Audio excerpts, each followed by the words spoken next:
doing all right. I guess I am questioning the mental gymnastics, it seems, that the Democrats have gone through to try to convince the state of Connecticut that what they are doing today is not a budget.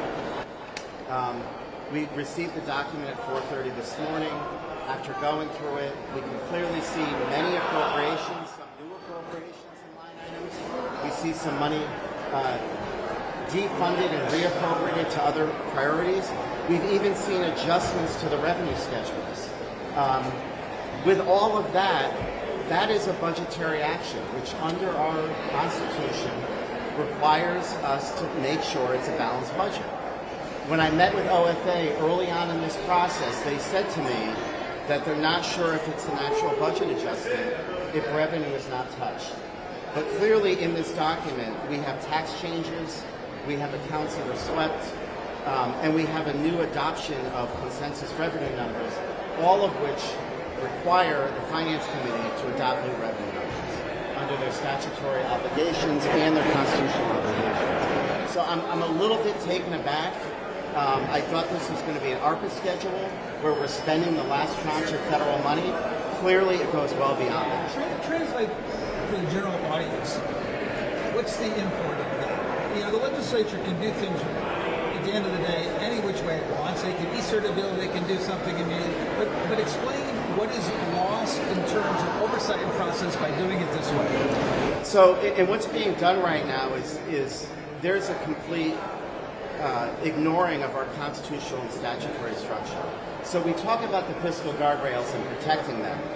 This document, this budget, rams right through all of them and pretends that we don't have any fiscal guardrails. So to suggest that they're going to revise them next year is a fallacy. They are revising them this year.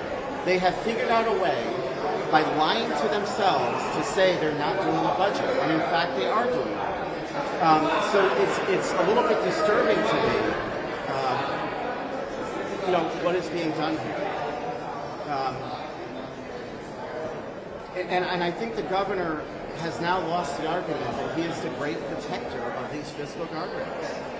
And I think when the smoke clears and the analysis is done in this budget, we don't have the fiscal note yet, but it will be in violation of the spending cap, and it will be in violation of the revenue cap. What, if anything, can the Republican minority do other than point this out and debate this on the floor? Is there any kind of way of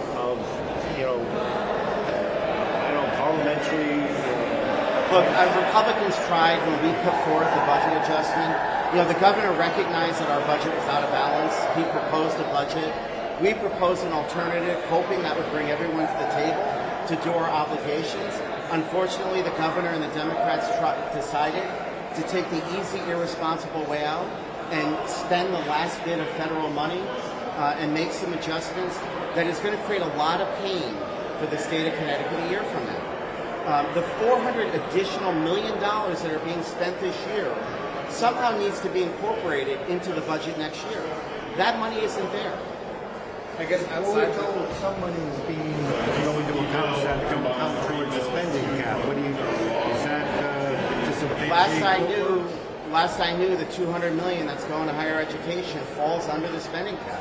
The money that's going to our nonprofits falls under the spending cap. All of those programs that are being spent on, they all fall under the spending cap. The only reason they don't fall under it this year is it's federal money that's being spent.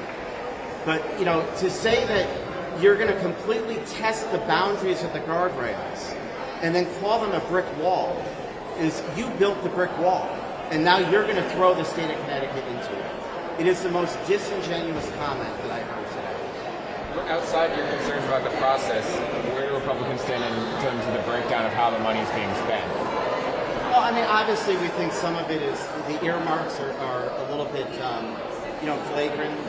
But a lot of it's not an open process. To see now that quasi-agencies are going to have the carrot of health care benefits to give it to their directors, because somehow there's this notion that that's going to attract better quality candidates, is something that wasn't vetted through the process. It's come out of nowhere, and it's an unfortunate practice in this document. I guess you'd have to go through the list of directors on those quasi-agencies and see which ones might have the authority to get something like that passed in the legislature. I'm not sure. So also to suggest that there is stuff in this budget bill that might help Republicans, certainly there could be policies that may help my constituents in my district or might help my municipality. That is not a trade that I'm willing to make. This should have been a principal document. And this is a document that is doing an end around our Constitution and our spending caps. It is setting Connecticut up for failure a year from now. And I don't know how our governor is going to continue on the mantra that he is protecting the fiscal guardrails when this document itself rams right through them. The speaker said back in 2017, though, this rigid, in his mind, this rigid interpretation of the guardrails is not what was intended. Obviously, you were in the building at the time. You're shaking your head. Yeah, You disagree? it's not rigid, okay? What people are failing to discuss is we have $81 billion of unfunded liabilities. So the fiscal guardrails was not just to constrain spending, but also be able to put money to pay down our unfunded liabilities. We are nowhere near tackling that goal. And once we achieve that goal, I think we could have a conversation or opening up the guardrails. But it's pretty disingenuous for Democrats to vote this unanimously last year and a year later turn around and say they're broken. Because the time to negotiate those guardrails was last year. And I will say, in my negotiations with both the governor and the Democrats, I put those alternatives on the table. And they were summarily rejected. The governor didn't want to have that conversation. They wanted to pass them as is, freeze the revenue cap, and move on. So the decision has been made to abide by these guardrails for the next 5 years. And I expect the Democrats to fulfill that promise. Yeah, I mean, their point is, look, we've got to have some flexibility because in 5 years, when it comes to extend these guardrails, we've got people who are not going to do it.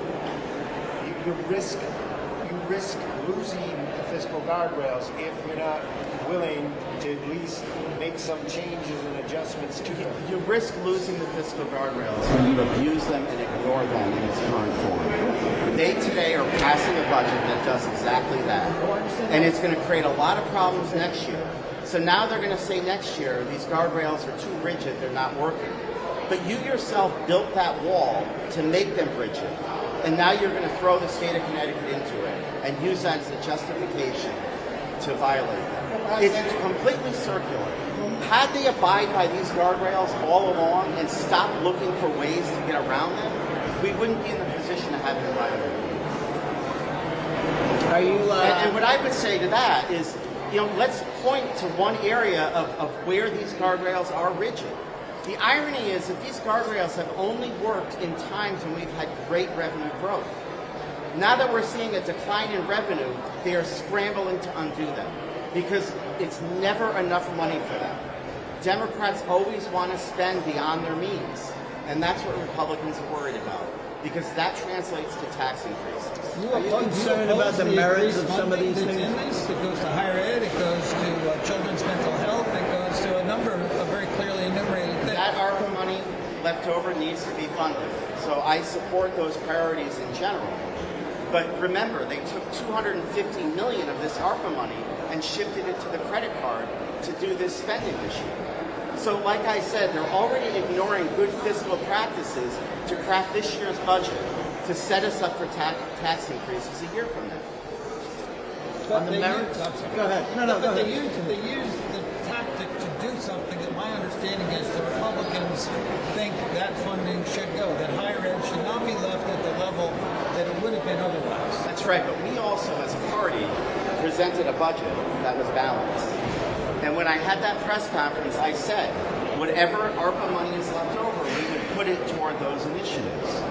What the Democrats are doing today is not only have they not adjusted this budget to come into balance, they are then shifting $250 million on our credit card to free up $400 million to spend it in the state of Connecticut. The speaker said it. Their goal was to spend $400 million this year.